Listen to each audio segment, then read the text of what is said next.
Salam sejahtera buat Bapak Ibu Saudara semuanya yang saya kasih dalam Tuhan Yesus Kristus, dan saya selalu berdoa kepada Bapak Ibu Saudara semuanya dalam kasih dan anugerah Tuhan. Dan pada saat ini saya akan menyampaikan untuk kita renungkan bersama-sama, dan saya memberikan tema yaitu berbicara tentang berkat dari hikmat Tuhan. Pada awal tahun 2020, saya pernah menyampaikan bahwa tahun ini adalah tahun di mana kita betul-betul minta hikmat dari Tuhan, supaya kita bisa mengatasi di dalam setiap berbagai persoalan dalam kehidupan kita. Dan saat ini saya akan menyampaikan berbicara mengenai tentang berkat dari hikmat Tuhan yang saya ambil dari Amsal yang pasal ketiga ayat pertama sampai ayat yang ke-10.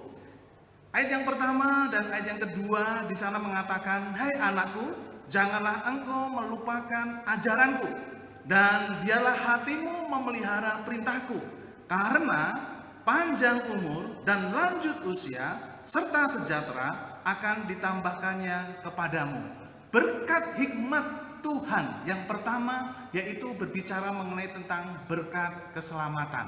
Di mana ayat yang kedua di sana dikatakan bagi orang yang meminta hikmat dari Tuhan. Bahkan dalam konteks ini berbicara mengenai ada sapaan, yaitu antara orang tua dengan anak. Dan jangan melupakan ajaran orang tua, jangan melupakan perintah daripada orang tua. Orang tua adalah wakil Allah di dunia ini. Dan saat ini kita juga perlu minta hikmat dari Tuhan. Bahkan ada imbauan-imbauan baik dari kota, bahkan dari presiden, itu adalah wakil Allah, di mana kita juga akan menjaga dan memelihara perintah itu. Supaya apa? Supaya kita semuanya diberi berkat keselamatan.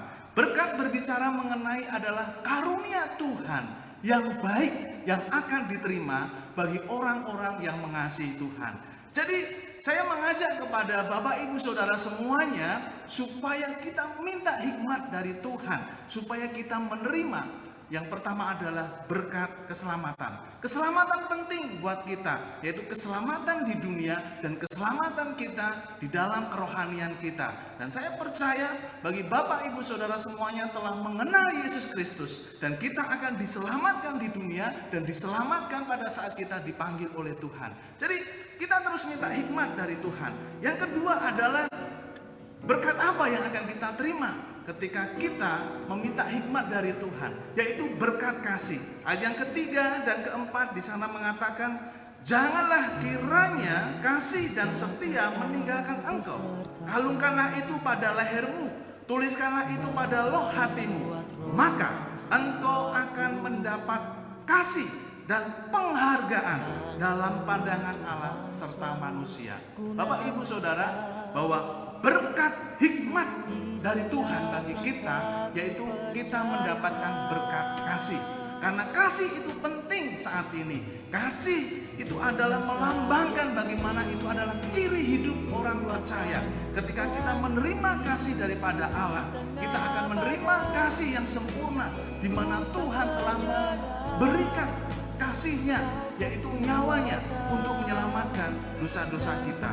Bapak Ibu Saudara yang saya kasih dalam nama Tuhan, marilah kita terus minta hikmat. Saat-saat ini kita butuh dan perlu hikmat dari Tuhan, supaya kita mendapatkan kasih dari Tuhan dan mendapatkan kasih dari kita sesama sebagai orang-orang percaya. Yang ketiga, berkat apa ketika kita minta hikmat dari Tuhan?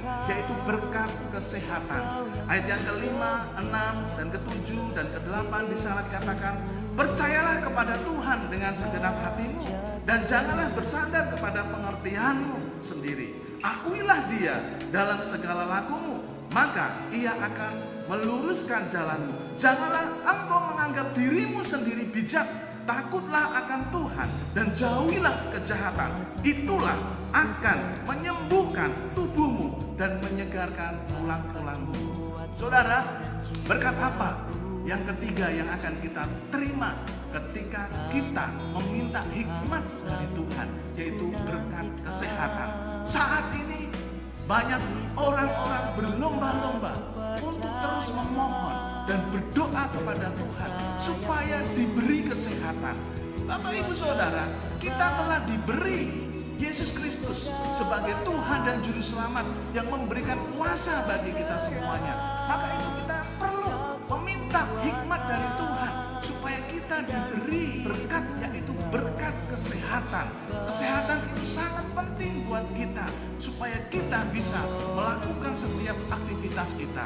Bapak Ibu Saudara, tentunya semua orang ingin sehat, tetapi rahasianya adalah ketika kita bersandar kepada pengertian Allah, pengetahuan Allah, akal budi Allah, kita akan diberi bagaimana Tuhan memberi kesehatan yang sempurna bagi kita semuanya. Dan doa saya adalah Bapak Ibu Saudara juga mengalami kesehatan secara holistik. Berkat yang keempat, berkat apa yang akan kita terima ketika kita minta hikmat dari Tuhan? Yang keempat adalah berbicara mengenai berkat tentang kebutuhan hidup atau berkat ekonomi. Ayat 9-10 di sana dikatakan, muliakanlah Tuhan dengan hartamu dan dengan hasil pertama dari segala penghasilanmu.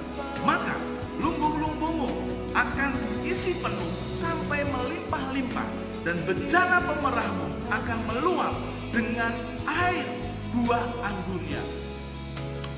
Berkat kecukupan, kebutuhan hidup, berkat ekonomi itu adalah berkat yang dari Tuhan. Seberapa banyak yang saat ini telah Tuhan berikan dalam kebutuhan hidup kita masing-masing. Kita nyatakan ucapan syukur kita kepada Tuhan dan kita kelola dengan sebaik-baiknya.